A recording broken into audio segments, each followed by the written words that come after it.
Verstappen a été soufflé par le rythme des Mercedes en dur. Ah, alors il est long celui-là. Hein. Ah, quel plaisir de lire un si long article sur Verstappen. Ah, ça fait plaisir. Hein. Allez, on y va, on se motive. C'était pas une course simple, vous savez, c'est donc encore plus gratifiant de gagner la course. Nous n'avons pas vraiment pu appliquer notre stratégie préférée jusqu'à la fin, ça a rendu la course un peu plus difficile que prévu pour nous. Jusqu'à la dernière voiture de sécurité parce que nous étions un peu plus compétitifs avec les gommes dures, les gommes plus tendres, pardon. Mais ensuite, avec cette dernière voiture de sécurité, nous avons pu revenir à notre pneu préféré, les tendres, et nous avons pu retrouver la tête. De même que Russell avec Mercedes. Verstappen a-t-il cherché à influencer la stratégie qui lui fut choisie en course. C'était difficile, j'ai donné mon avis sur ce que je voulais avec les pneus. Par exemple, j'ai dit, n'utilisez pas les pneus durs. Mais on devait le faire, à cause de la voiture de sécurité virtuelle. C'était un peu malheureux. Nous manquions clairement d'un peu de rythme sur ces pneus durs par rapport aux Mercedes sur les médiums. Bah, ce qui est un peu logique, hein. Des gommes dures, ça va de toute façon rouler moins vite que des médiums. L'écart était encore assez grand pour le gérer jusqu'à la fin, mais ils auraient certainement été beaucoup plus proches que les 11 secondes et demie qu'on avait à ce moment-là. Ensuite, le safety car est sorti, il n'y avait pas moyen de rester en pneus durs dans ces conditions, donc on devait rentrer au stand, mais je ne l'ai pas demandé. Vous devez aussi faire confiance à votre équipe pour prendre les bonnes décisions, ils l'ont fait. Et ils m'ont fait rentrer. Bah, c'est la femme stratège, hein, je sais plus comment elle s'appelle, mais elle est très très forte, elle, chez Red Bull, hein, franchement. Elle fait jamais d'erreur quasiment. Max Verstappen peut-il raconter son dépassement au finish sur Lewis Hamilton après la voiture de sécurité?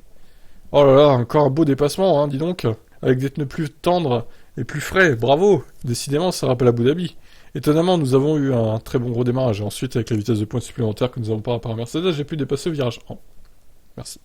Et RS quoi. C'était juste un pion à Hamilton là, à ce moment-là. Hein. Alors il a été surpris que Mercedes soit aussi rapide sur les gommes les plus dures. Je dois dire que ces pneus sont très rigides, vous savez, les C1 et les C2. Ils ne semblaient pas vraiment arriver dans la bonne fenêtre de fonctionnement pour nous, aussi bien que chez eux. Je pense que ce qui a rendu les choses un peu plus compliquées pour nous, c'est ça. Mais ensuite, une fois que nous avons pu revenir au tendre, nous avons pu les contrer. Je m'attendais probablement à ce qu'il Mercedes soit un peu plus lent, et je m'attendais à ce que Ferrari soit un peu plus rapide. Je dois dire que lorsque j'ai changé pour les médiums, bien sûr, je l'ai rattrapé, ce qui est normal, parce que j'avais un pneu plus récent. Ils faisaient toujours de bons chronos, je dois dire, quand ils étaient en dur. C'était assez intéressant de voir leur rythme, parce que je n'ai jamais vraiment voulu moi-même mettre les durs. Mais oui, quand j'ai entendu les temps autour des Mercedes, je me suis dit, oh là, c'est rapide. Et j'ai essayé de pousser un peu, mais ils étaient encore quelques dixièmes plus rapides. Donc oui, clairement, c'est très surprenant qu'ils aient réussi à faire fonctionner ce pneu-ci, ici. Clairement, ils étaient rapides en course. Les deux Mercedes ont séparé leur stratégie durant une période de voiture de sécurité. Russell est rentré pour les tendre. Hamilton non, et l'a vite regretté. Comme Hamilton, Verstappen a-t-il pensé avec le recul que la bonne stratégie était bien de mettre des pneus tendres? C'est toujours facile de parler après coup, mais la décision que George a prise était la bonne à la fin. Parce qu'avec le rythme que nous avions sur les tendres, je les aurais dépassés tous les deux. Si les Mercedes ne s'étaient pas arrêtés, car la différence d'adhérence était assez grande. Et ça t'avérait l'être. Ouais, mais encore une fois, ouais, c'est plus facile pour ceux qui sont deuxième et troisième de s'arrêter dans ce cas-là que pour le leader, quoi. Alors évidemment, avec le recul, hein, ils ont fait le mauvais choix hein, chez Mercedes. Ça, c'est une évidence. Maintenant, bah voilà, faut assumer. J'ai l'impression que Toto Wolff, lui, n'assume pas, comme il a dit hier. Hein. Pour lui, c'était la bonne stratégie de pas faire rentrer Hamilton.